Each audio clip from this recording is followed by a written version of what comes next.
जे पारंपरिक करतोय ना तेच नॅचरल आहे. हे आपण नुसतं ते त्यांच्या आमचंच खाद्य घ्या, आमचीच पिल्लं घ्या. आम्ही पिल्लं पण इकडे तुम्ही पिल्लं दाखवू शकता. ही पण आम्ही काय कुठच्या मशीनमध्ये नाही काढल्यात. पिल्ला कोंबड्या त्या रोवणीला ठेवतो ना आपण तशा ठेव. नमस्कार मंडळी, मी विरासल बॉक्स यूट्यूब चॅनलवरती पुन्हा एकदा तुमचं स्वागत करतो. आजचा हा व्हिडिओ घेऊन आलो तुम्हाला इसवलीमधून कदम बंधूने एक सुंदर पद्धतीने गावरान कोंबडींचं कुक्कुटपालन केलं आहे. कुक्कुटपालनमध्ये कोण कावेरी करतं, कोण गावठी करतं. सो हा प्युअर गावरान कोंबडींचा फार्म आहे. सो ह्या फार्मवरती आपण त्यांच्याकडनं जे त्यांनी नियोजन केलं आहे कमी खर्चामध्ये खूप सुंदर असं नियोजन केलं आहे. ओपन प्लॉटमध्ये त्यांनी गावरान कोंबड्या सोडल्या आहेत. त्यांचं खूप सुंदर असं नियोजन केलं आहे त्यांनी. सो हा खूप इन्फॉर्मेटिव्ह व्हिडिओ होणार आहे. सो व्हिडिओ कसा वाटतो हे नक्की आपल्याला कमेंट करून कळवा. आणि विरासल बॉक्स यूट्यूब चॅनल जर तुम्ही नवीन असाल तर आपल्या चॅनल लगेच सबस्क्राईब करा. असेच इन्फॉर्मेटिव्ह व्हिडिओ तुम्हाला आपल्या चॅनलवरती बघायला भेटतील. सो चला जाऊया आपण फार्मवरती आणि त्या फार्मवरती सविस्तर माहिती आपण त्यांच्याकडनं ऐकून घेऊया. बघा, आपण अशा प्रकारे तो त्यांचा फार्म आहे. आणि इकडे सगळे त्यांनी गावठी कोंबड्या बाहेर अशा सोडल्या आहेत ओपन प्लॉटमध्ये. आणि आता बोलल्यानंतर येतात आणि त्यांना जर ठेवायचं बघितलं तुम्ही तर अशा प्रकारे शेड बनवले. एक सुंदर पद्धतीने नियोजन केलं आहे त्यांनी. अशा बांबूच्या काट्या बांधल्यात आणि त्यांना ठेवण्यासाठी एक सुंदर असा हे आहे. आणि इकडे त्यांना अंडी घालण्यासाठी असं बनवलं आहे. खूप म्हणजे जास्त इन्व्हेस्टमेंट न करता कोंबडीचा हा फार्म बनवला आहे. सो आपण सविस्तर माहिती आपण त्यांच्याकडनंच ऐकून घेऊया. त्यांनी किती वर्षापासून ह्याच्यामध्ये इन्व्हेस्टमेंट केलं आहे, ती इन्व्हेस्टमेंट किती होती, त्यांना स्टार्टिंगला खर्च किती आला, किती गावरान कोंबड्यांपासून त्यांनी सुरुवात केली. सो हा संपूर्ण व्हिडिओ आपण त्यांच्याकडनंच आपण सविस्तर माहिती पण ऐकून घेऊया.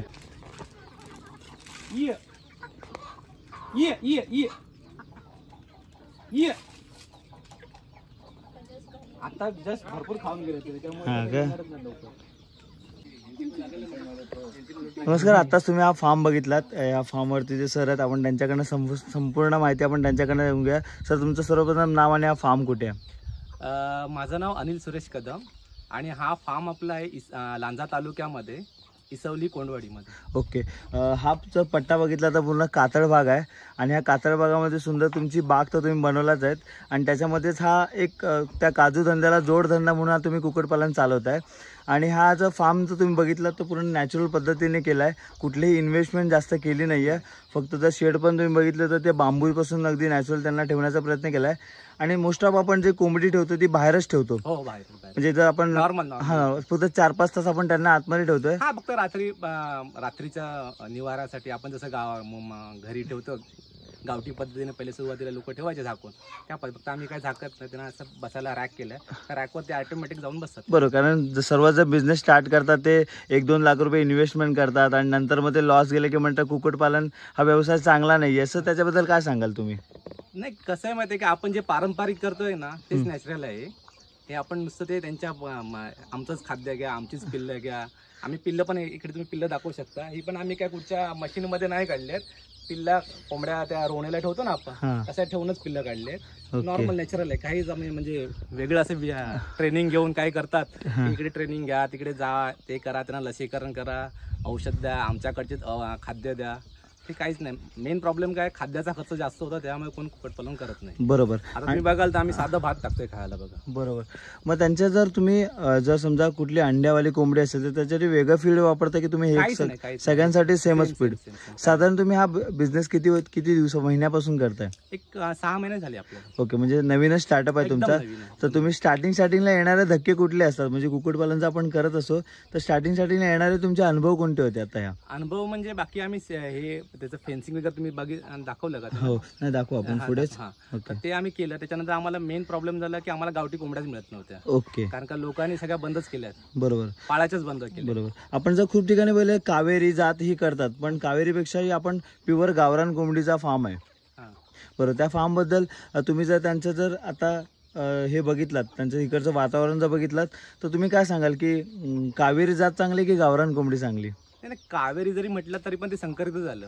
जर खाल्ला असाल किंवा आता तुम्ही टेस्ट बघितला असाल तर ते पण काही नॅचरल नाहीच. आणि त्याचं जे खाद्य आहे, जोपर्यंत तुम्ही खाद्य त्यांना घालता तोपर्यंत ती वाढतात. आणि ज्या दिवशी तुम्ही खाद्य बंद करणार ती नॉर्मल खातच नाही.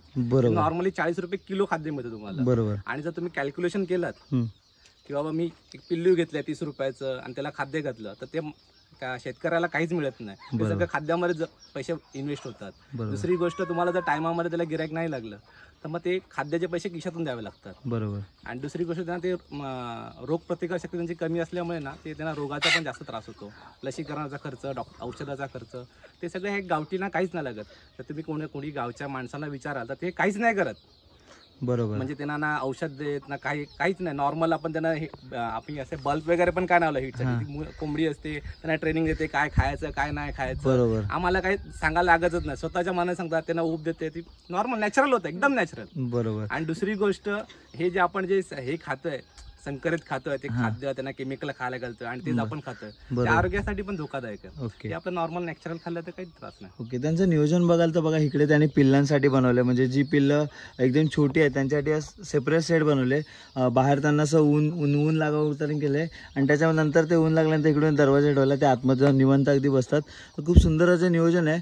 आणि एक म्हणजे की गावरान कोंबडी बाहेर सोडल्याचे फायदे काय, म्हणजे एक तर आपलं खाणं कमी असतं. मेन त्याचं हे कसं माहितीये की आपण आतमध्ये ठेवलं ना ते उकरत नाही. बरोबर. उकरत नसल्यामुळे त्यांना व्यायाम होत नाही. बरोबर. आणि व्यायाम नसल्यामुळे ते सुस्त होतात. बरोबर. आणि त्याच्यामध्ये रोगट पडतात. तुम्ही लॉकडाऊन मध्ये घरी बसला असेल तुम्हाला जाणवलं असेल काय त्रास होतो. नक्कीच. तसंच जर त्यांना आपण कंटिन्यू आतमध्ये लॉकडाऊन मध्ये कोडून ठेवलं तर आपला पण त्रास होणार. बरोबर. आपण बाहेर जातात ते स्वतःच्या मनाने उकरतात, ते नॅचरल खातात, त्यामध्ये किडे असतात.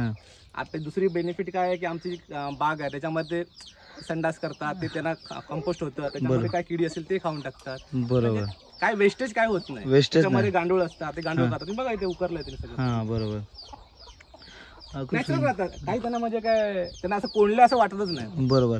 आणि एक म्हणजे पूर्ण फिरून त्यांचा व्यायाम पण होतो, ते खाणं पण जात आहे. आणि मेन म्हणजे तुम्ही जे खाणं वापरताय ते पूर्ण नॅचरल पद्धतीने आपला भात वापरताय, बाकी कुठले तांदूळ जे काय असेल. ओके. म्हणजे कुठल्याही प्रकारचं फीड तुम्ही विकत नाही ना त्यांच्यासाठी. चिबूड लावलं, चिबूड पण खातात ते. ओके. वेस्टेज असतं आपलं काही. तुम्ही जे आता कोंबड्याच्या रोवणीवरती वगैरे बसवताय तर साधारण किती दिवसानंतर वगैरे बसवता? नाही जे आम्ही काय करतो, अंडी जमा झाली आणि खुडूक असतील कोंबड्या त्याला बसवतात. मला बघायला मिळते बसलेले आहेत ऑलरेडी. ओके. आपण त्यांचं आता जे अंडी वगैरे घालायचं नियोजन केलंय ते आपण आता आतमध्ये जाऊन बघूया. तर आता आपण आतमध्ये आलोय आणि ह्यांच्याकडे एक नवीन पद्धत बघायला भेटली. आपण आता कुक्कुटपालनचे खूप सारे व्हिडिओ बनवलेत आणि ह्यांनी आतमध्ये असे बॉल टाकलेत आतमध्ये. सो आपण त्यांच्याकडनंच हे बॉल टाकण्याचे रिझन ऐकून घेऊया. नाही, मला त्रास काय झाला, अंड कोंबडीने घातलं की दुसरी कोंबडी होती ती फोडायची. असे मला अंडी मिळतच नव्हती.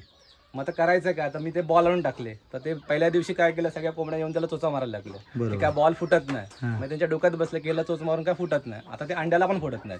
आता दिवसभर आमचे अंडे असतात पण कोण फोडत नाही. बरोबर. काय ते इथे अंड घातलंय बघा, पण ते फोडत नाही कोंबडी. आता पहिला ते फोडत होते.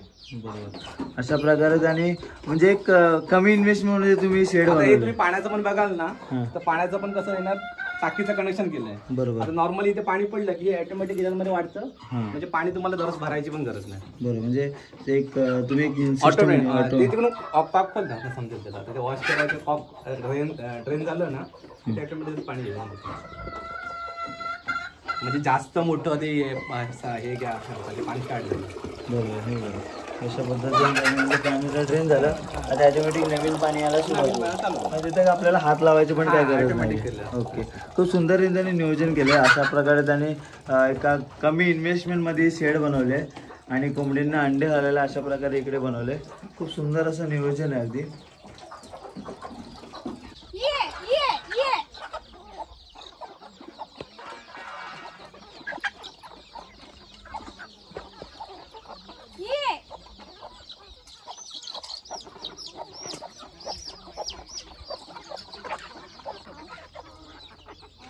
मग तुम्ही पण इकडे फार्म वरतीच येता? हो.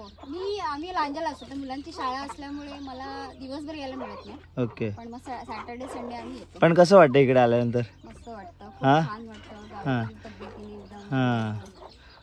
कारण बाकी तर बंदिस्त खूप जण करतात पण गावरान कोंबडी खूप कमी ठिकाणी बघायला भेटतात. आणि ह्यांची जे आम्हाला गोळा करायला जमा करायला गावठी कोंबडी एवढा त्रास झाला, बरोबर, मिळतच नाही. तुम्ही स्टार्टिंगला किती कोंबडी आणलं होतं गावरान? सुरुवातीला म्हणजे 30 पासून स्टार्टिंग झाली. ओके. मग नंतर तुम्ही पिल्लं काढत 5 मिळाली, कुठे 4 मिळाली, कुठे 10 मिळाली. बरोबर. पण तुम्ही प्युअर गावरान केलं, पण कुठले मिक्स नाही केलं कावेरी वगैरे? अजिबात. गावठी कोंबड्यांना जास्त वास येत नाही. बरोबर. हां बॉयलर हां, ह्यांना वास येतो कारण ते जवळ जरी गेलो फार्मच्या तर लगेच त्यांना वास यायला सुरुवात होतो. त्याला प्रचंड त्रास होतो. बरोबर. आता ते फिडिंग केल्यामुळे आता तरी साधारण तुमच्याकडे किती गावरान कोंबड्या आहेत आता? तरी 200च्या आसपास आहे. ओके, मग 200 गावरान कोंबड्या, कोंबड्या आणि कोंबडे मिक्स आहेत सर्व? हो मिक्स आहे. ओके. पिल्लं काय मोजलीच नाही. हां, म्हणजे पिल्लं अजून मोजलीच नाही आहेत. सर, साधारण एक पिल्लू मोठं व्हायला किती महिने कालावधी घेतो? 3 महिन्याच्या वरती. 3 महिने जवळपास 3च्या वरतीच घेतं. ओके. आई त्याची म्हणजे ती जी कोंबडी जी हां. आहे 3 महिन्यापर्यंत संभात. ठेवते. ओके त्याच्यानंतर ती सोडते. ओके. म्हणजे त्यांच्याकडे कुठल्याही हॅचिंग मशीनद्वारे ती पिल्लं काढत नाही, नॅचरल पद्धतीने जे पिल्लं काढतात त्याप्रमाणेच पिल्लं काढतात. सुंदर नियोजन आहे त्यांचं.